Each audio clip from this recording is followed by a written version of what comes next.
आज का हमारा टॉपिक है भारतीय संस्कृति के आरंभिक चरण। हमारी पृथ्वी की उत्पत्ति और अभिव्यक्ति के बारे में दो प्रकार के मत व्यक्त किए जाते हैं, एक धार्मिक और दूसरा वैज्ञानिक। धार्मिक मत के अनुसार इस पृथ्वी का निर्माण ईश्वर ने किया, जबकि वैज्ञानिकों का ये मानना है कि इस पृथ्वी और इस पृथ्वी पर रहने वाले मनुष्य का अस्तित्व का कोई न कोई आरंभ अवश्य रहा था। वैज्ञानिकों का यह मानना है कि आज से लगभग 80 करोड़ वर्ष पूर्व सारा सौर मंडल रूप रंग में आकार विहीन, तेजोमय और विशाल गैस का एक पुंज था।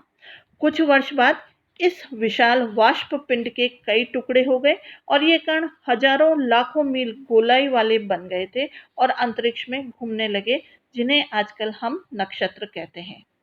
सूर्य भी इसी वाष्प पिंड का एक विशाल कण था। कालांतर में अंतरिक्ष में घूमते हुए इसी सूर्य से अत्यंत उष्ण और प्रकाशवान कण उससे अलग होकर गुरुत्वाकर्षण के प्रभाव के कारण उसके चारों ओर घूमने लगे और यही विशाल प्रकाशमय कण पृथ्वी और अन्य ग्रहों के नाम से प्रसिद्ध हुए। इस प्रकार वैज्ञानिकों का मानना है कि पृथ्वी की उत्पत्ति सूर्य से हुई थी। सहस्त्र वर्ष बीत जाने के बाद यह गर्म पिंड पृथ्वी धीरे धीरे ठंडी होने लगी और सब धातु और दूसरे पदार्थ जो गैस रूप में पृथ्वी पर विद्यमान थे, धीरे धीरे तरल और ठोस रूप में परिवर्तित हो गए। कालांतर में पृथ्वी के ऊपरी भाग में कई सतहों पर पत्थर और चट्टानों का एक खोल सा बन गया था। ऐसी चट्टानों के निर्माण को अजीब चट्टान युग कहते हैं। ऐसा कहा जाता है कि यह लगभग 40 करोड़ वर्ष पूर्व तक रहा था और इस युग में प्राण का उदय हुआ था। इस काल के आरंभ में सारी पृथ्वी प्राय एक रूप में थी। अजीब चट्टान युग के बाद आरंभिक जीव युग आता है। डॉक्टर हेडन के अनुसार 30 से 40 करोड़ वर्ष पूर्व तक यह आरंभिक जीव युग रहा था। इस युग में अस्थिहीन, अंगहीन, रीढ़हीन अनंत प्राणी पृथ्वी पर पानी की सतह पर तैरने लगे थे। इन जीवों में प्राण तो थे, लेकिन इनमें चेतना नहीं थी। यह युग जल जीवों और ज्वार भाटों का युग था। वैज्ञानिकों के अनुसार आरंभिक जीव युग के बाद मध्य जीव युग आरंभ हुआ। यह काल लगभग 20 करोड़ वर्ष पूर्व से 8 करोड़ वर्ष पूर्व माना जाता है। इस युग में पृथ्वी के वायुमंडल और तापमान में भयंकर परिवर्तन हुए। भूतल में बड़े बड़े फेरबदल हुए। जल थल विभाजन में बड़ा अंतर हो गया। सैकड़ों वर्षों तक तापमान अत्यंत ठंडा तो कभी गर्म जो था वह रहने लगा। जब तापमान साधारण दशा में आया, तब संतान उत्पत्ति करने वाले भूमि पर रहने वाले रीढ़ युग अस्थि युक्त जीवों और जानवरों का उदय हुआ, जैसे सांप, अजगर, कछुए, मगरमच्छ। इसके अलावा कुछ ऐसे जानवर भी उत्पन्न हुए जो पेड़ों पर कूदते फूदते और रेंगते रहते थे। मध्य जीव युग के बाद नवजीव युग आरंभ हुआ और यह युग आज से लगभग 8 से 4 करोड़ वर्ष पूर्व माना जाता है। इस युग में पृथ्वी पर अत्यधिक प्राकृतिक परिवर्तन हुए। पर्वत, पहाड़, झील, नदियों और समुद्रों के आकार और स्थितियों में परिवर्तन होता रहा। जंगलों, विस्तृत घास के मैदानों, मनमोहक घाटियों का प्रादुर्भाव हुआ। इन परिवर्तनों के अनुरूप अनेक जीव जातियों और वनस्पतियों का भी विकास हुआ। आज भी इन जीवों के अवशेष चिन्ह प्राचीन चट्टानों की सतहों में उपलब्ध हो जाते हैं। इन जीव जंतुओं में आकाश में उड़ने वाले पक्षियों, स्तनधारी प्राणियों का भी उदय हुआ था।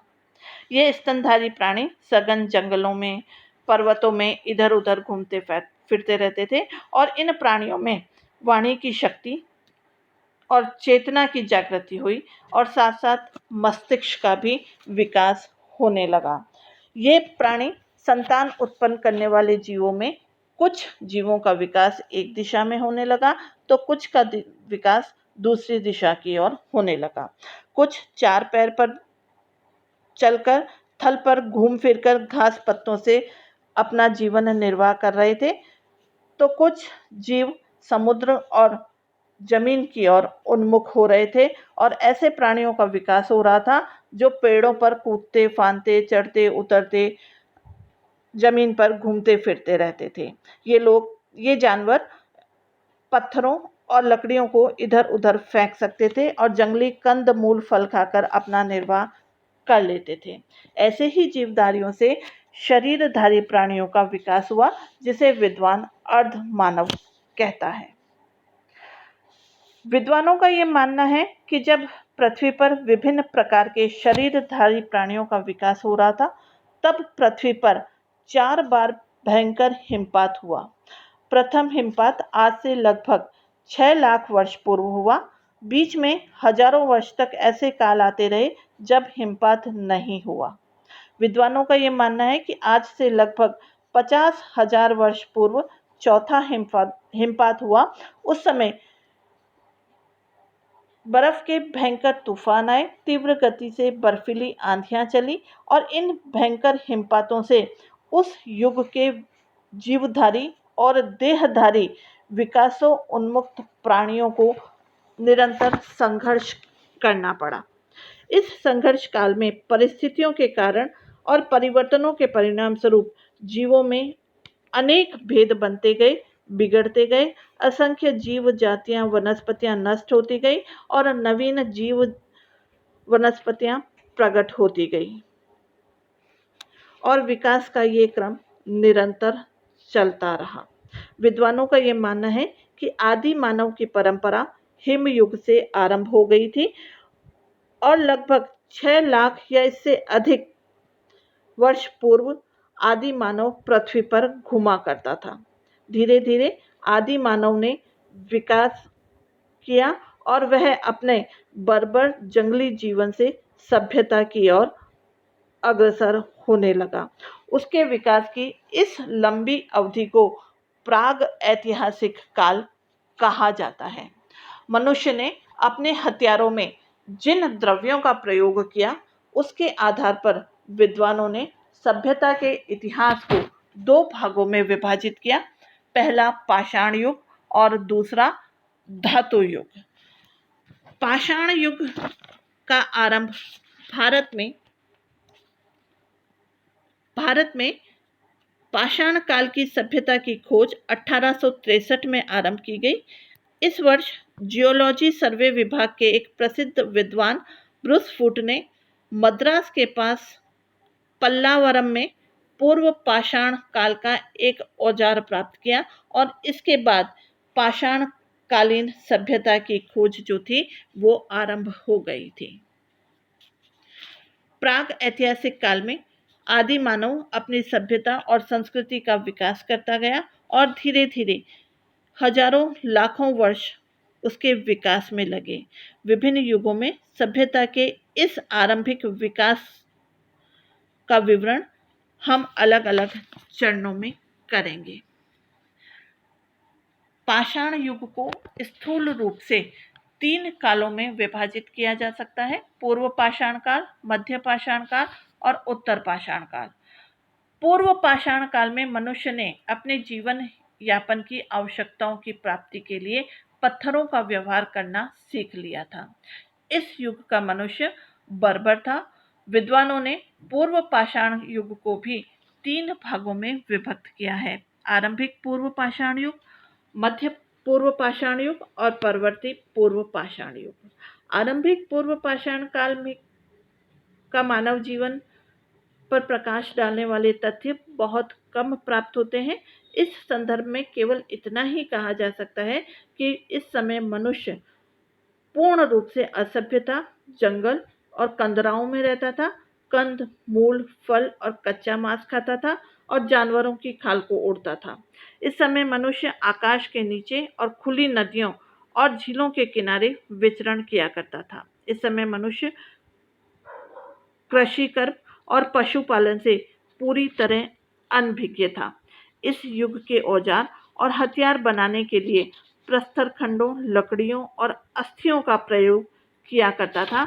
इनमें से अधिकतर हथियार पत्थर के हुआ करते थे। आरंभिक पाषाण काल, जिसका समय मानव जन्म से लेकर लगभग 35,000 वर्ष पूर्व माना जाता है। हथियार भद्दे और बेडोल होते थे। कुछ स्थानों पर पत्थर के टुकड़ों के ऊपर के छिलके के फलक को उतारकर आंतरिक भाग को नुकीला कर दिया जाता था और बादाम जैसी आकृति का एक हथियार बनाया जाता था। वास्तव में यह एक हाथ की कुल्हाड़ी थी जो एक तरफ से नुकीली और दूसरी तरफ से गोलाकार हुआ करती थी। हथौड़ी, छेनी, चाकू सभी प्रकार का कार्य ये किया करता था। संभवतः इस युग में मनुष्य आग से परिचित नहीं था। मध्य पाषाण काल में मनुष्य आरंभिक पूर्व पाषाण युग के अपेक्षाकृत थोड़ा सभ्य हो गया था। उसने परतदार प्रस्तर खंडों को छीलकर चिकना बनाना आरंभ कर दिया था। वह हिंसक जानवरों के से रक्षा के लिए गुफाओं में निवास करने लग गया था और इस युग में उसने अग्नि से भी परिचय प्राप्त कर लिया था। पूर्व पाषाण युग में मानव पूर्ण रूप से प्रकृति जीवी था। उसका भोजन जंगलों के फल या शिकार हुआ करता था। ऐसा अनुमान है कि इस काल में मनुष्य समूह में रहने लगा था। समूह में अधिकतर संख्या स्त्रियों और बच्चों की हुआ करती थी। अनेक प्रमाणों के अनुसार इन समूह में एक मुखिया होता था और इस पद के लिए प्राय आपस में संघर्ष हुआ करता था। इस काल में मनुष्यों ने मृतकों का आदर करना भी सीख लिया था। इस काल में मृतकों को दफनाया जाने लगा था। मृतकों को विशेष मुद्राओं में लिया जाता था और उनके साथ खाद्य सामग्री और हथियार भी रखे जाते थे। परवर्ती पूर्व पाषाण काल में मनुष्य अपेक्षाकृत सभ्य हो गया था। उसमें लज्जा का भाव उत्पन्न हो गया था। वह जानवरों की खाल पत्तों से अपना तन जो था वो ढकने लग गया था। इस समय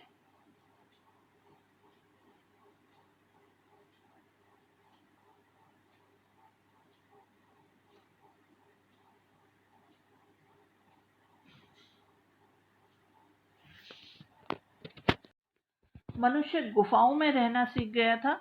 जहां गुफाएं उपलब्ध नहीं होती थी वहां वह सर्दी से बचने के लिए खाल का तंबू बनाते, घरों को गर्म रखने के लिए अस्थियों को जलाया जाता। वे खाल से बने वस्त्रों का भी प्रयोग करने लगे थे। अब वह अपना भोजन आग में पकाकर खाने लगे थे। इस समय तक मनुष्य ने कलात्मकता भी आ गई थी। अब वह भित्ति चित्र बनाना लग गया था। सींगों से बने औजार, हथियारों पर भी नक्काशी करने लग गया था।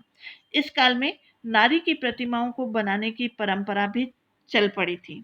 मृतक शरीर को लाल रंग से रंगा जाता था। ये रंग रक्त का प्रतीक था और उनका ये विश्वास था कि मृतक शरीर को लाल रंग से रंग देने से उसमें जीवन की लालिमा पुनः वापस आ जाती है। इस युग तक मानव ने अप्रत्यक्ष रूप में काफी ज्ञान अर्जित कर लिया था। अग्नि के प्रयोग से वैज्ञानिक प्रगति का बीजारोपण इसी युग में आरंभ हो गया था। पशुओं के चित्र बनाने से यह भी स्पष्ट होता है कि तत्कालीन मानव संरचना का भी प्रयत्न करता था।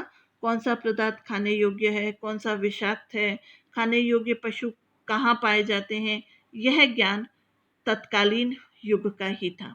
लेकिन इस संपूर्ण पूर्व पाषाण युग में मनुष्य में उस विवेक का जन्म नहीं हुआ था जो सामाजिक व्यवस्था और धार्मिक चिंतन का जनक था।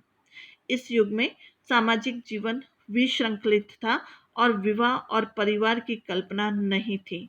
धार्मिक विश्वासों का भी जन्म इस काल में नहीं हुआ था। पूर्व पाषाण काल और उत्तर पाषाण काल के बीच के युग को मध्य पाषाण काल कहा जाता है। इस युग में विभिन्न प्रकार के परिवर्तन हुए थे, इसलिए इसे परिवर्तनों का युग भी कहा जाता है। इस काल में छोटे छोटे पत्थरों के हथियार बनाए जाते थे। इसके अतिरिक्त बड़े बड़े हथियार बनाने में पत्थर के टुकड़ों में लकड़ी या हड्डियों के डंडे लगाए जाते थे। यद्यपि इस काल में मानव का आहार मांस और कंदमूल ही था, लेकिन इस समय शिकार की प्रणाली में थोड़ा अंतर आ गया था। पूर्व पाषाण काल में मनुष्य विशालकाय पशुओं का शिकार करता था, अतः वह बड़े बड़े समूहों में रहने लगा। मध्य पाषाण काल में वे छोटे छोटे पशुओं जैसे खरगोश, बारहसिंगा, हिरन आदि का अकेले या छोटे समूह में शिकार करने लग गया था। इस युग में मानव को हम छोटे छोटे समूह में बिखरा हुआ पाते हैं। इस काल में इस काल की प्रमुख विशेषता ये थी कि मानव शिकार में पालतू कुत्तों का भी सहयोग लेने लग गया था। उत्तर पाषाण युग में असभ्यता के स्थान पर उच्चतर सभ्यता का विकास हुआ था। पूर्व पाषाण काल में मानव लगभग पशु के समान जीवन व्यतीत कर रहा था। मध्य पाषाण काल में भी उसकी स्थिति में कोई विशेष परिवर्तन नहीं हुआ था, लेकिन उत्तर पाषाण काल में एक उन्नत सभ्यता का विकास हमें प्रतीत होता है।